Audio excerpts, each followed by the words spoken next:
छत्रपती संभाजीनगरमध्ये परीक्षेदरम्यान गोंधळ घातलेला आहे। परीक्षा घेणाऱ्या कंपनीकडे डीजीसीएची परवानगीच नाहीये।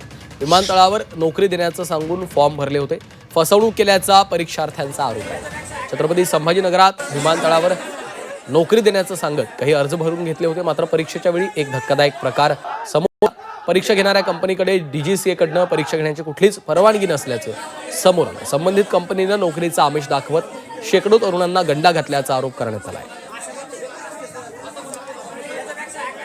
तुम्ही पण परीक्षा घेणार आहात तर तुमचा ऍग्रीमेंट आम्हाला दाखवा, कारण की ते पण स्पष्टपणे बोलले आहेत आम्हाला तुमची एक्झाम होणार नाही आहेत। पहिला मुद्दा तर सीबीटी एक्झाम होणार नाही, त्याच्यानंतर ते बोलले तुमची लेखी परीक्षा होणार। लेखी परीक्षाचं इथं काही आम्हाला सिस्टीम दिसत नाही, ते पण नाही होणार।